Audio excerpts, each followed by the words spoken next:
வணக்கம். Red news விரைவுச் செய்திகள். நவம்பர் 30.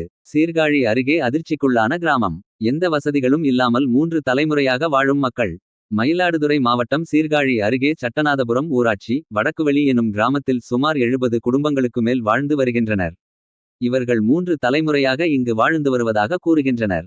அரசு மாறி மாறி ஆட்சிக்கு வந்தாலும் எங்கள் கிராமத்தின் நிலை 50 வருடங்களாக எந்த ஒரு வசதிகளும் கிடைக்காமல் 3 தலைமுறையாக இங்கு ஒதுக்கப்பட்டவர்களாக வாழ்ந்து வருகிறோம் என்று உணர்ச்சி பொங்க கனத்த இதயத்துடன் கண் கலங்கிய நிலையில் அவர்களின் சிரமங்களை எடுத்து கூறுகின்றனர். எங்க வீட்டுக்காரங்க போன வருஷம் இறந்துட்டாங்க சார். எம்எல்ஏ வந்தாங்க, இன்னும் ஒரு வாரத்தில் உங்களுக்கு ஜல்லி கொட்டி விட்றான்னாங்க. வருஷம் ஒரு வருஷம் ஆயிட்டு சாவுக்கு வந்துட்டு போனாங்க. எல்லாம் அவங்களும் வந்து பார்த்துவிட்டு என்ன சாமா வந்து இப்படிலாம் இருக்கு, நீங்களாம் வர வேண்டியதானேங்கிறாங்களே ஒன்று. ஆனால் யாருமே வந்து செஞ்சு கொடுக்கல. அது சீட்டு போட்டு எங்கள் வீட்டுக்காரங்கள நாங்கள் கொளுத்துனோம் சார் சொல்லக்கரையில். அந்த மாதிரி கொட்டா போட்டு எரிச்சோம். போன வருஷம் அவ்வளோ கஷ்டப்பட்டோம் நாங்கள், மழை இல்லை. ஆனால் யாருமே வந்து ரோடு போட்டு கொடுக்கவே இல்லை இது வரலையும். இங்கே வந்து பொண்ணு எடுக்க முடியல, நாங்கள் ரொம்ப கஷ்டப்படுறோம் சார். எல்லாம் 30 வயசு 35 வயசு 40 வயசு வரலையும் வச்சுக்கிட்டு இருக்கோம். இந்த ரோட்டில் எப்படி பொண்ணு கொடுப்போன்னு கேட்குறாங்க சார். பொண்ணு எடுக்கவே வர மாட்டேங்கிறாங்க, பொண்ணு கொடுக்கவே மாட்டேங்கிறாங்க சார். ரொம்ப கஷ்டப்படுறோம் நாங்கள் இந்த இடத்துல. இது இத்தனோடு பாதையாக இருக்கும் போதுலேருந்தே இருக்கோம் நாங்கள். கல்யாணம் பண்ணது இந்த இடத்துல, பிறந்தது இந்த இடத்துல தான். எங்கள் பிள்ளைங்கள்லாம் வந்து நைட்டில் வந்து ஒரு பாம்பு கடிச்சா கூட இந்த இடத்துல தூக்கிட்டு போக முடியல. நைட்டில் சில நேரத்தில் லைட்டு எரியும், சில நேரத்தில் லைட்டு எரியாது. இந்த இடம் தான் நாங்களாம் முயற்சி பண்ணி கொஞ்சம் மண்ணு கொட்டி கொஞ்சம் ரோட்டை சரி பண்ணியிருக்கோம். அதுக்கு அதனால நாங்கள் எவ்வளோ தான் அது நாங்கள் போய் மனு கொடுத்தாலும் எங்களுக்கு வந்து எதுவுமே செய்ய மாட்டாங்க. குடிநீர் ஒரு வாரம் இல்லை 2 வாரம் இல்லை, பம்பு கெட்டு போனாலும் என்ன ஒன்றுன்னு பார்க்க மாட்டாங்க. இந்த ஒரே ஒரு பைப்பு தான் சார் இருக்குது. அது வந்து தெரு பைப்பு இருந்துச்சு, அதையும் பேத்துட்டு போயிட்டாங்க. எங்களுக்கு அதுதான், எங்களுக்கு ஏதாச்சும் ஒரு நல்லது செஞ்சு கொடுத்துருப்பாங்க சார் உங்கள் மூலயமா ஏதாச்சும். நான் சொல்லி நான் என்னதான் சார் பண்ண போகிறோம். எங்களுக்கு வந்து ரோடு வசதி இந்த குடிதண்ணி வசதியும் செஞ்சு கொடுத்தா எங்களுக்கு அதுவே போதும் சார். நாங்கள் மற்றது அதை செஞ்சு கொடுங்க இதை செஞ்சு கொடுங்க நாங்கள் கேட்கல சார். எங்கள் பொண்ணு அவருக்கு வருது பாருங்கள். இந்த பொண்ணுக்கு வந்து ஒரு பையனை தேட முடியல. எங்கள் பையன் 35 வயசில் பையன் இருக்கான். அவனுக்கு வந்து பொண்ணு நாங்கள் எடுக்கணும்னு போனாலே இந்த ஊருக்கு வந்து நாங்கள் எப்படிம்மா பொண்ணு கொடுப்போன்னு கேட்குறாங்க. அப்படி இருக்கும்போது எப்படி சார் நாங்கள் வந்து எங்கள் பிள்ளைங்க நாங்கள் வாழ்ந்துட்டோம், எங்கள் பிள்ளைங்க தலைமுறையில் எப்படி சார் வாழுங்க சொல்லுங்கள் சார். எங்கள் வீட்டுக்காரங்க இறந்து 1 வருஷம் ஆகுது சார். பிரசிடெண்ட் வந்தார், எம்எல்ஏ வந்தாங்க, எல்லாரும் வந்தாங்க. வந்து பார்த்து கொட்டாயை போட்டு நான் எங்கள் வீட்டுக்காரங்களை எரிச்சேன் சார். ஒரு வாரத்தில் செஞ்சு தரேன். நாங்கள் இன்ன வரையும் எந்த வசதியும் செஞ்சு கொடுக்கல சார். நான் பிள்ளைங்களை வச்சுக்கிட்டு அவ்வளோ ஒத்தையில் இருந்துட்டு இந்த மழை காலத்தில் ஒரு பாம்பு கடிச்சது ஒரு இது கடிச்சது. இப்போ தான் சார் இந்த ரோடு வந்து எங்களுக்கு நாங்கள் இது பண்ணி கொடுத்தோம். அப்போ சின்ன வரப்பு எவ்வளோ கஷ்டப்படுறோம் சார். மழை தண்ணி பேஞ்சாலே ஒரு ஆட்டோ வராதுங்க. மற்ற நேரத்தில் எந்த ஆட்டம் வராது. தம்பி தான் ஆட்டோ எடுத்துட்டு வரும், எங்கள் அண்ணன் பையன் அதுதான் ஒரு ஆட்டோ எடுத்துரு. வேறு எந்த ஆட்டோக்காரங்களும் பஸ் ஸ்டாண்டில் போய் நாங்கள் கெஞ்சுவோம், தென்பாதியில் கெஞ்சுவோம். எப்படிமா உங்கள் தெருவுக்கு ஆட்டோ எடுத்துட்டு வர சொல்கிறீங்க, அது என்ன தெருவாமான்னு கேட்குறாங்க. அப்படி உள்ள சூழ்நிலை நாங்கள் வாழ்ந்துகிட்டு இருக்கோம் சார். எமர்ஜென்சினா இந்த இதை தாண்டி போனால் தான் சார் எங்களுக்கு எதுவாக இருந்தாலுமே. ஏதாவது எங்களுக்கு வந்து ஒரு எனக்கே வந்து உடம்பு முடியாதப்போ வந்து எமர்ஜென்சியில் உள்ள ஆட்டோ வர முடியல. இதுவே மழை காலத்தில் சுத்தமாக எங்களால் எதுவுமே பண்ண முடியாது. நாங்களாம் எக்ஸாம் எழுத காலேஜுக்கு போகிறது அந்த மழை நாள்லன்னா வந்து எங்களால் போக முடியாது. இவ்வளோ தண்ணியிலலாம் நாங்கள் எக்ஸாம் எழுத போயிருக்கோம். அதெல்லாம் தாண்டி தான் நாங்கள் இங்கே இருந்துகிட்ருக்கோம். ஒரு டெத்து விழுந்துச்சுன்னா எங்களால் அங்கே போய் என்ன பண்ண முடியாது, எதுக்கு பண்ண முடியாது. நாங்கள் எல்லோரும் சேர்ந்து ஒரு கொட்டா மாதிரி போட்டு இந்த ரோட்டில் நீங்கள் இப்போ மழையில் வந்தீங்களே எப்படி நீங்கள் எவ்வளோ இதாக இருக்குது. இந்த இதில் தான் நாங்கள் கிட்டத்தட்ட எனக்கு 28 வயசு ஆகுது. இது வரைக்கும் நாங்கள் இந்த ரோட்டில் தான் இப்படி தான் இருக்கோம். நான் பிறந்ததுலேருந்து இந்த ஊரில் தான், நான் பிறந்ததே இங்கே தான். இப்போ இப்படிதே தான் இருக்குது. இதுக்கு எந்த ஒரு இதுவும் இல்லை. ஆனால் என்னென்னா முன்னாடி இது இவ்வளோ பெரிய வரப்பாக இருந்து ரொம்ப கஷ்டப்பட்டு தான் இப்போ கொஞ்சம் இவ்வளோ தூரத்துக்கு நாங்கள் கொண்டு வந்திருக்கோம் அந்த இடத்த. அதுவும் எங்களோட முயற்சினால தான். எங்கள் மாமா, எங்கள் அப்பா, இது எங்கள் தெருவில் இருக்கிற எல்லாரோட முயற்சினால தான். எங்கள் பெரியப்பா போன வருஷம் இறந்து போனாங்க. இதே மழை நாளில் தான் இறந்து போனாங்க. அவங்கள எடுத்துகிட்டு போய் எரிக்க முடியல. மழை பேஞ்சிக்கிட்டே இருந்துச்சு. எங்களுக்கு ரொம்ப கஷ்டமாக போயிடுச்சு. என்ன பண்ணுறதுனே தெரியல. எமர்ஜென்சி வேறு எதுவுமே விடுங்க, டெத்தும் ஒரு எமர்ஜென்சி, மெடிக்கல் எமர்ஜென்சினா நாங்கள் இங்கேருந்து போகணும்ல, அந்த இதுக்கு தான் எங்களுக்கு ரொம்ப கஷ்டமாக இருக்குது. ஆட்டோ உள்ளே வராது. இங்கேருந்து அங்கே அவ்வளோ தூரம் போகிறதுக்குள்ளே ஏதாவது ஒன்று ஆணுச்சுன்னா என்ன பண்ண முடியும். அந்த இதில் தான் சார் நாங்கள் வாழ்ந்துட்டுருக்கோம். இதில் தான் இருக்கோம். இப்போ நீங்கள் வந்தப்பையும் நீங்களே பார்த்துருப்பீங்க, மழை நேரத்தில் இது உள்ளே ஒரு ஆட்டோ வர முடியாது, ஒரு 2 வீலரில் கூட போக முடியாது சரியா. நம்ம டக்குன்னு போகணுன்னாலும். இப்போ நீங்கள் இங்கே இருக்கீங்க, நீங்கள் அங்கே போயிட்டு வரக்குள்ளே மழை பெஞ்சிங்கன்னா நீங்கள் நடந்து போகிறது கொஞ்சம் கஷ்டம். அந்த மாதிரி சூழ்நிலை நாங்கள் வாழ்ந்துகிட்டு இருக்கோம் சார். நீங்கள் வந்துடுங்க, நீங்களாம் பார்த்தாது எங்களுக்கு வந்து ரோடு வசதி. ஆனால் நாங்கள் புகார் மனு போய் நாகப்பட்டினம் அதை கொண்டு கொடுத்தோம், மயிலாடுதுறையிலையும் கொடுத்தோம். போன வருஷம் நேரடியாகவும் வந்தும் பார்த்துட்டு போனாங்க சார். போன வருஷம் யாராக இருப்பா வந்தா? ஏன்னா எங்கள் வீட்டுக்காரங்க இறந்துருந்தேன்னா நான் வெளியில் வரல. எங்கள் தம்பி, எங்கள் கொழுந்தனார் இவங்க தான் இருந்தாங்க. ஒரு வாரத்தில் நடக்குமா? ஒரு வாரத்தில் நாங்கள் செஞ்சு தரோமா? அவரே சொன்னாங்க. அவரே சொன்னார் ஒரு வாரத்தில் செஞ்சு தரோமா? இந்த நிலமையில நீங்கள் வந்து எரிச்சிருக்கீங்க இறந்தவங்கள, நாங்கள் செஞ்சு தரோமா? ஒரு வாரத்தில் செஞ்சு தரோம், ஜல்லி கொட்டி தரோமா? நாங்கள் அது ரோட்டுக்கு இன்ன வரலையும் நடக்கல சார். வருஷம் ஒன்று ஆகிட்டு நாங்கள் எம்எல்ஏ 3 வாட்டி இந்த ஊருக்கு வந்திருக்காரு. 3 மாதிரி வந்து நான் உடனே சொல்லிட்டு போகிறாரு. இறங்கி தான் சார் நாங்கள் போகணும். இப்போ பன்னீர்செல்வம் எம்எல்ஏ தான். நான் இப்போ எங்கள் அண்ணன் டெத்துக்கு வந்தார். வந்து பார்த்துட்டு இந்த மாதிரி நாங்கள் சொன்னோம், இந்த மாதிரி இருக்குங்க, மழை காலம் வந்தால் இவ்வளோ தண்ணி இருக்குன்னா இத்தனை வருஷம் நீங்கள் 5 ஆச்சு ஆண்டிருக்கீங்க. அவர் சொல்லிட்டு போனார். நான் உடனே போய் இதுக்குள்ளே ஏற்பாடு செய்கிறேன். ஒரு வாரத்தில் ஜல்லி கொட்டி தரேன் சொல்லி வந்து ஒரு அண்ணன் 1 வருஷம் ஆகுது. எங்கள் அண்ணன் சத்து ஒரே நாள் தான் எங்கள் அண்ணன் சத்தார். 1 வருஷம் ஆகுது. இது வரைக்கும் இன்னும் சொல்ல போனால் சார், நான் சொல்கிறேன் சார், 75 வருஷம் ஆகுது சுதந்திரம் அடைஞ்சு. 75 வருஷத்துலேருந்து இந்த கிராமம் மட்டும் இப்படியே தான் இருக்குது. எனக்கு 55 வயசு ஆகுது. இது எல்லாத்தையும் பக்கத்தில் எங்கே இருக்குது டவுன்? எத்தனை கிராமம்? 1 கிலோமீட்டர் உள்ள டவுன் இல்லை. அங்கே இருக்க ஒரு கிராமம் யாருக்கும் தெரியாதா? இது ஒரு வடக்கோடு சட்னாவரம் பஞ்சாயத்து சேர்ந்தது. ரோட்டுக்கு 1வது வார்டு, அதுவும் தாய் வார்டாக இருக்குது. 75 வருஷம் சுதந்திரம் அடைஞ்சு எந்த அரசியல்வாதி வந்தாலும் சரி வராங்க போகிறாங்க, அவ்வளோதான். எந்த பெர்சன்ட் வந்தாலும் வடக்கோலியாக அது ஒரு இன்னும் ஒரு வீடாகும். வடக்கோலியாக வந்து போயிடுறாங்க.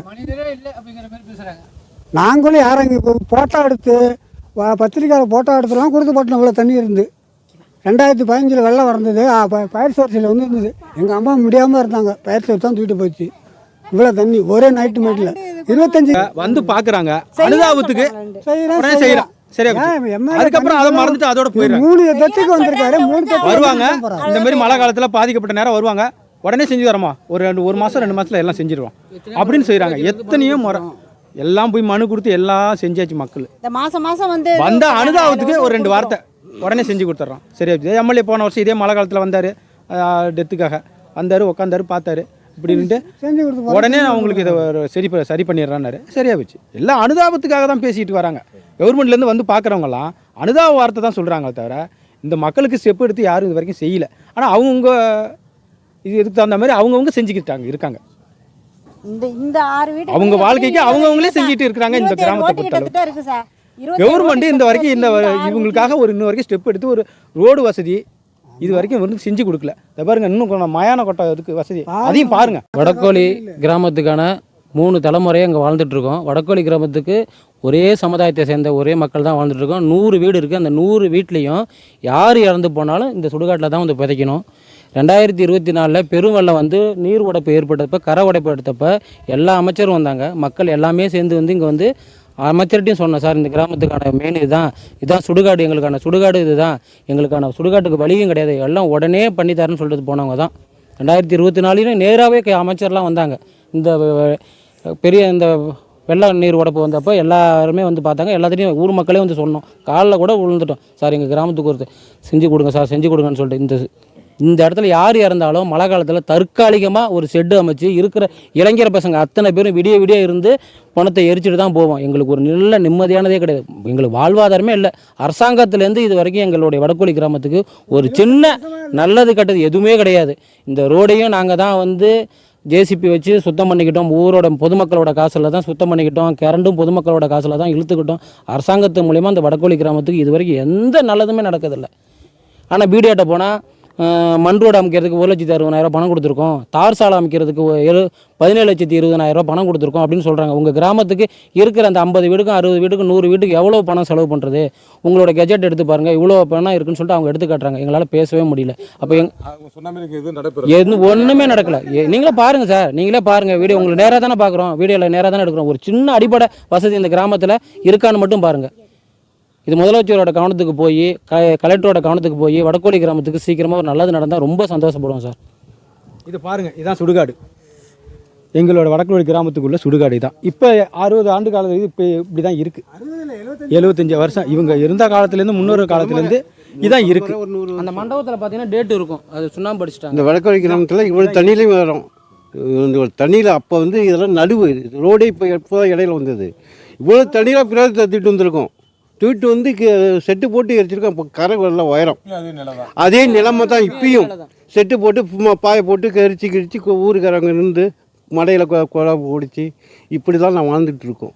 எங்களுக்கு கவர்மெண்ட்டு எந்த இதுவும் நாங்கள் எவ்வளோ மனு கொடுத்துருக்கோம். கலெக்டர் வரைக்கும் இது வரைக்கும் மந்திரி வரைக்கும் கொடுத்துருக்கோம். இன்றைக்கி நாட்டு ஆளுற அமைச்சருக்கு முதல்வருக்கும் கொடுத்துருக்கோம். இன்னும் வரைக்கும் எங்களுக்கு செயல்படுத்தலை.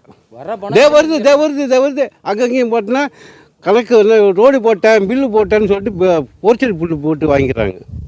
அதனைத் தொடர்ந்து அப்பகுதி மக்கள் அதிர்ச்சியூட்டும் தகவல்களை நமது செய்தியாளர்களிடம் தெரிவித்தனர்.